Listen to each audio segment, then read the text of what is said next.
So this video is all about loose leash walking. If you're new here, my name's Stuart. I'm kind of a coach to other dog trainers and dog sport competitors.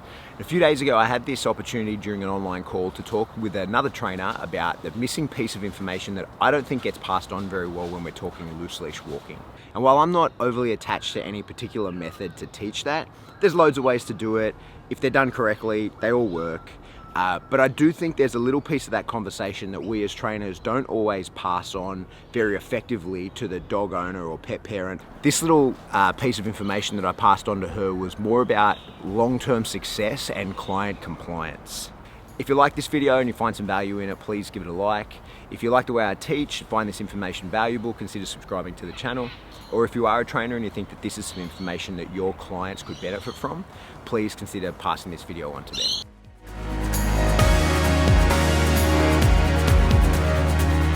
What I tell them is not to walk their dog with intention to get anywhere.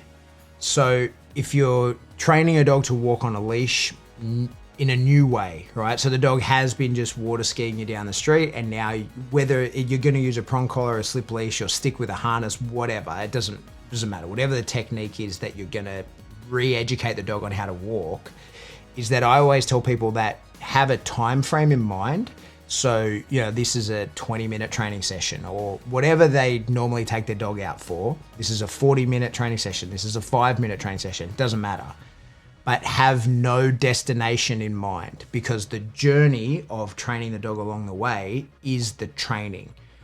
And when people have nowhere to go, first of all, the dog is less inclined to drag them anywhere because the dog also doesn't know where you're going. So you're going to be more effective in the training. But also they're not motivated to get anywhere, so they actually will stop and do the leash education and teach the dog how to deal with pressure and not pull into pressure and that.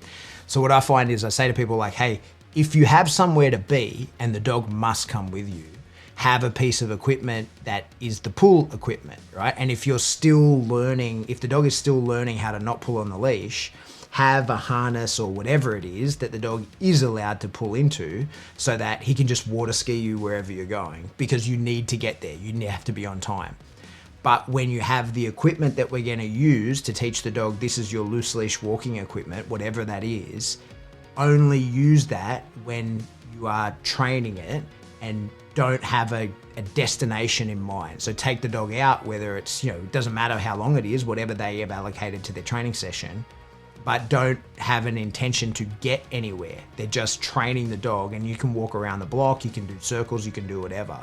But then if it's like, well, I have to go be somewhere with my dog, or, the big one that I always encounter is people want to take their dog out to get coffee in the morning. And it's like, well, I want my coffee, so we're not doing this training all the way there, right? Like, I want to get there. I want the outcome of, like, they're chasing their own positive reinforcement, and they'll put up with the trouble that the dog causes them along the way.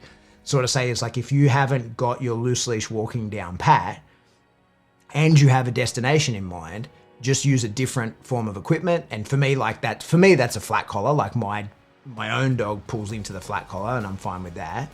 And so I just clip him up to that, and it's like, drag me down the street. I don't care. Like, with this equipment, you can pull.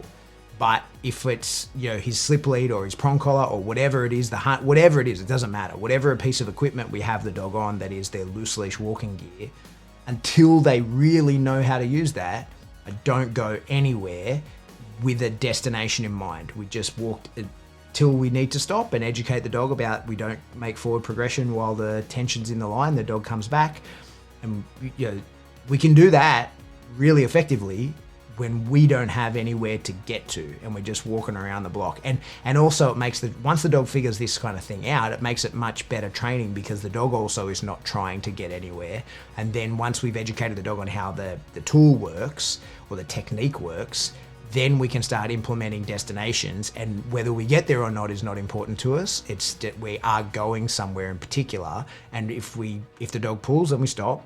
We don't have it in our mind that we have to get there. It's that we intend to. And doing that, I find, draws a real distinction between when I have to be loose leash and when I don't. But also for the people, it makes it easy for them, because reality is that life gets in the way. And so when you say to people like, don't let your dog do this, they're like, yeah, but I got somewhere to go. So you have to give them a mechanism by which they can say like, when I have somewhere to go, I can just allow these problems from my dog. And it means that they're not setting themselves back in training as they go. Does that make sense?